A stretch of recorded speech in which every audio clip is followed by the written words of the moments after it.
Oui. Et des fois chez les mains, Refoua chez les mains, ceux qui sont malades chez Israël, des fois chez les mains. la sœur de maman, Sarah Bat Estreya. Ahenu kol bet Israël, Nantunim batzara ובשביה, העומדים בין בים ובין ביבשה, המקום מרחם עליהם, Amen. יוציאם מצרה לרווחה, Amen. מאפלה לאורה, Amen. משעבוד לגאולה, Amen. השקע בעגלה ובזמן קריב, ונאמר Amen. Ma tante, elle a été opérée du cancer de sein hier.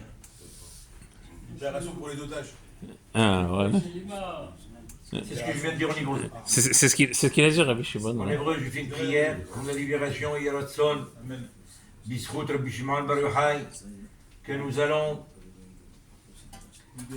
fêter du jour de son anniversaire. Dimanche. Il a quitté le monde. Alors que d'habitude, l'anniversaire, on quitte le monde. On est triste. Mais non, lui, il nous a demandé d'être joyeux. Ça vaut la peine de voir le Kaf Haïm. Kaf Haïm rapporte une histoire là-bas. Ça vaut la peine, si vous avez le temps, de la regarder pour des gens qui n'ont pas voulu être joyeux. Qu'est-ce qui est arrivé? Lisez cette histoire là-bas. Allez-y, vous allez le voir dans le Kaf Haïm. En tout cas, aujourd'hui, nous connaissons la phrase Va'amartem kol echai Rabbi Shimon Bar Yochai. Donc nous avons dit ce dimanche-là, ça veut dire samedi soir, nous avons la Hiloula, c'est le jour de l'anniversaire. Alors Rabbi Shimon Bar Yochai est né après la destruction du deuxième temple. Voilà. Alors dans un livre qui s'appelle Nahalat Avot, raconte exactement comment est venu Rabbi Shimon Bar Yochai sur le monde. Il raconte là-bas que Rabbi Shimon Bar Yochai son père, qui s'appelle Yochai, faisait partie d'Igdolé Ador, de la tribu de Yehuda, qui était très riche, important, rapproché au gouvernement. Sa femme, Sarah, elle était de la descendance, écoutez bien, de Hillel Azaken. Ah, il est la Zaken? Ah oui. Malheureusement, Sarah était Akara, était stérile, des années n'avait pas d'enfant. Yochai a décidé de se remarier avec une autre femme Ah, voilà. pour pouvoir avoir des enfants.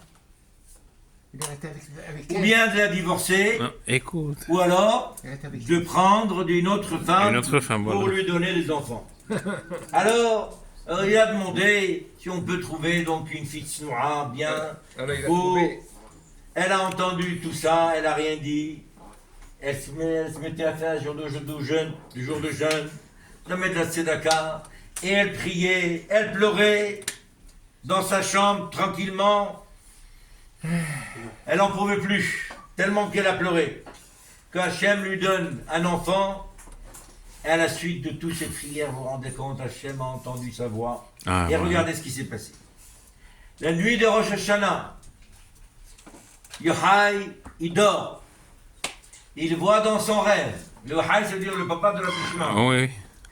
Il voit dans son rêve qu'il se trouve dans un grand yahar, c'est-à-dire un grand terrain, un genre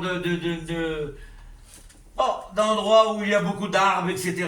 Et il se trouve là-dedans. Un verger. Hein? C'est un verger.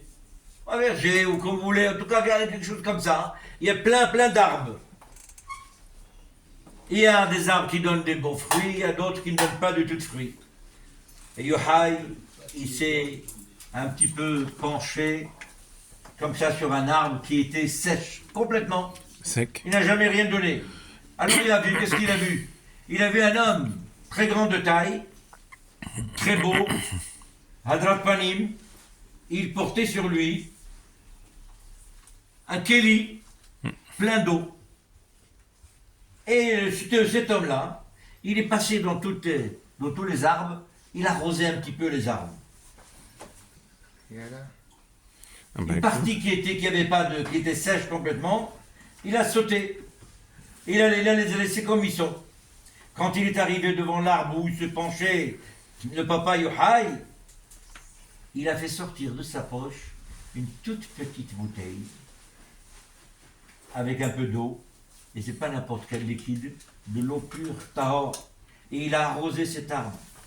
Yochai, il était penché dessus, et il l'a béni. Alors Yochai, il a vu ça, que la bracha a marché, ça y est, j'ai fini, hein. Et la bracha elle a marché, et l'arbre a donné des fruits, mais l'arbre est devenu grand partout. Et des fruits, de sortes de fruits. Le lendemain matin, il était heureux, tout content. Il raconte cette histoire à sa femme. Il la raconte en détail. Et il lui dit, c'est marqué dans le passouk, Moshe vi'akeret habayit, em habanim semeha. Alléluia. Alléluia. Alors il a tout raconté. Sa femme lui a dit, écoute, viens voir ce gars d'or qui avait à cette époque, c'était son maître Rabbi Akiva. Ils sont allés voir Rabbi Akiva. Rabbi Akiva, il leur a traduit le rêve. Exactement ce qu'il pensait lui, Haï. Et il a dit à sa femme, t'inquiète pas, l'année prochaine, à la même époque, Be'ezrat Hashem, un garçon. un petit garçon et pas n'importe quel garçon. Parce que Dieu t'a entendu. Dieu a entendu tes pleurs. Dieu a entendu tes larmes. Dieu il a entendu tout ça. Et d'ailleurs, la petite bouteille, elle n'était pas remplie de n'importe quoi. Des larmes que tu avais versées. Et c'est pour ça, ils l'ont appelé Shimon, qui veut dire Kishama Hashem et Kol Echia. Elle a entendu le pleur de la femme. Donc, il n'y a pas de honte de pleurer. Au contraire, demander à Kadosh Baruch Hu qui nous ouvre les portes, qui Omar Sarot Saroté nous daille, qu'on arrête de voir des morts sans arrêt, sans arrêt. Allez, חזק וברוך. אמר רבי אלעזר, אמר רבי חנינא,